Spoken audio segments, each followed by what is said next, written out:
Miren,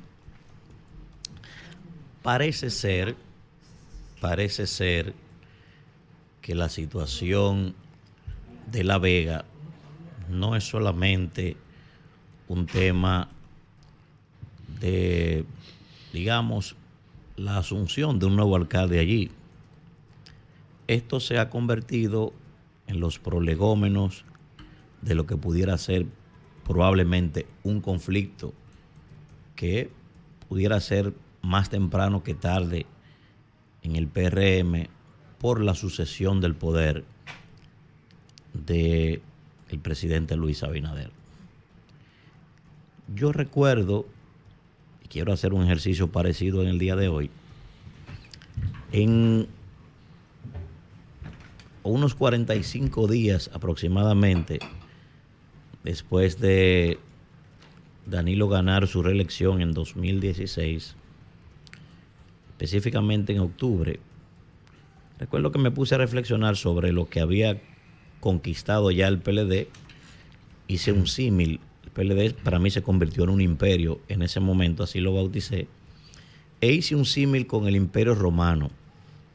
Y dije que conjuntamente con las demás causas que habían propiciado la caída del Imperio Romano de Occidente, una parte importante fundamentalmente fue que cuando ya no tuvo con quién pelear, pues se mataron entre ellos.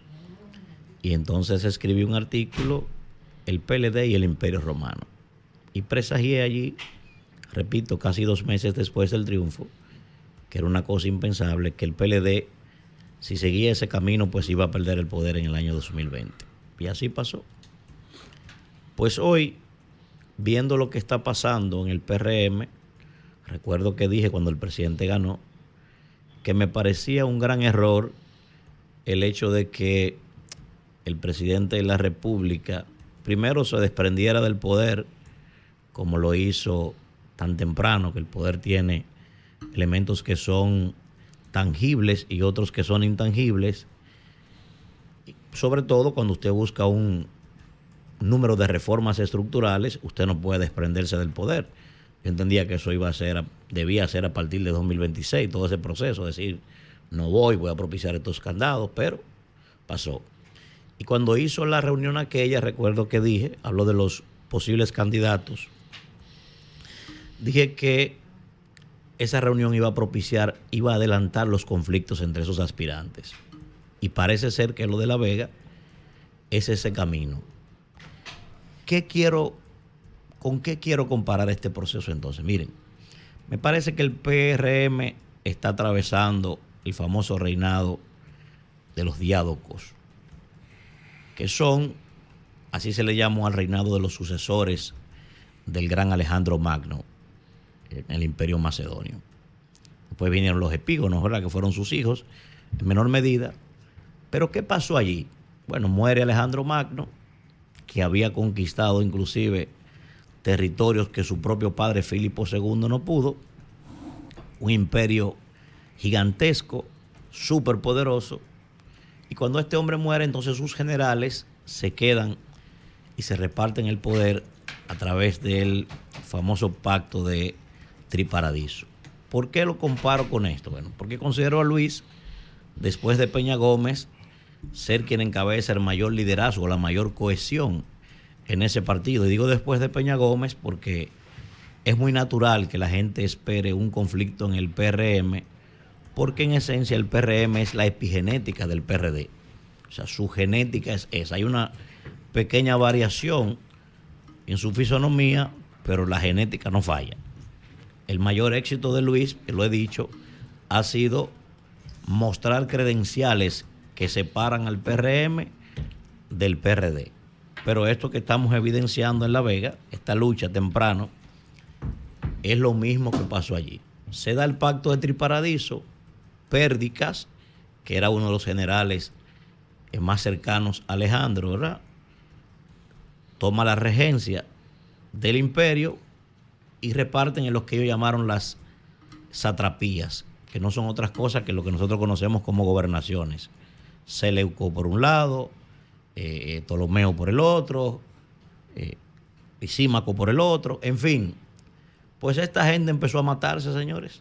Uno no aceptaba el poder que tenía el otro, sobre todo el que tenía pérdidas, al punto tal que Casandro terminó matando a Alejandro IV, que fue el hijo que tuvo con Rosana, y a la propia Rosana, que eran los sucesores al trono. Y ese gran imperio, repito, el de los reyes, solo duró 47 años. Después llegaron algunos de sus hijos y siguieron gobernando otros territorios.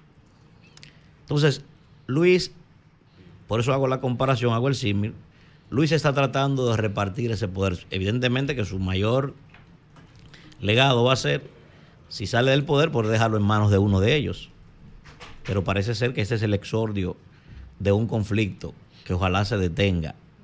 Y hago la observación porque no es verdad que el PRM tiene nada seguro. Para 2028 hablo, eso no es verdad. No lo ha tenido nadie. La historia de la humanidad es el auge y caída de los imperios. Y su mayor referencia, la más cercana, es el propio PLD. El PLD, luchas mal encausadas de dos grandes caudillos allí dentro, convirtieron el PLD en lo que es hoy y lo que es la fuerza del pueblo. Pero además, la propia historia del PRD. Señores, la propia comisión que vino aquí después de la muerte de Trujillo, una parte de ellos compitió contra Juan Bosch en el 62. O sea, el fundador, el que se debe llamar fundador del Partido Reformista, es Nicolás Silva. Se inscribió en el 62 y fueron los que trajeron a Juan Bosch al país. Sí. En la propia casa de Mainardi, allá se estaban matando cuando fundaron el PRD, en Cuba. Entonces, pero vamos, hoy, ¿qué propició la división entre Jacobo, entre Jorge Blanco y Peña Gómez? El regreso de Balaguer, ¿no fue?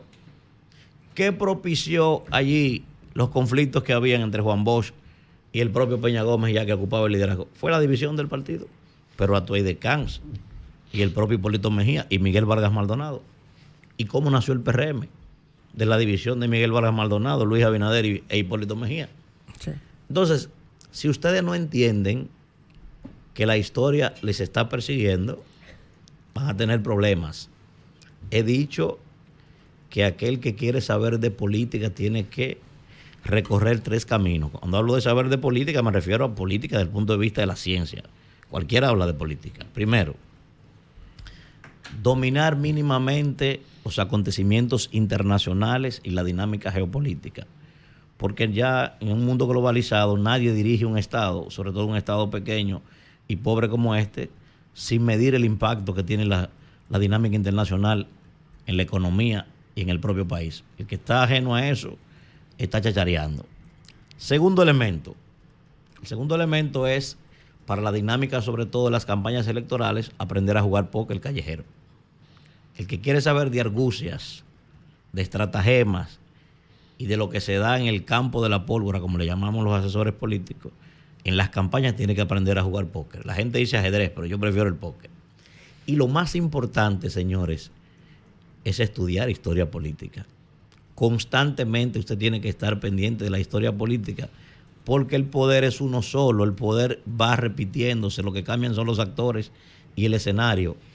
Entonces, para usted no repetir esos errores, o para no repetir los errores de sus adversarios, y también ver las fortalezas. Entonces, me parece que el PRM está llamado a reflexionar, pero urgentemente, porque si eso es por una alcaldía, una simple alcaldía, que se está viendo esa lucha, ese enfrentamiento de grupos, imagínense ustedes cuando llegue aquel escenario, cuando llegue el escenario aquel, y yo solamente voy a concluir diciendo, citando al gran Mario Puzo, el poder no lo es todo, es lo único.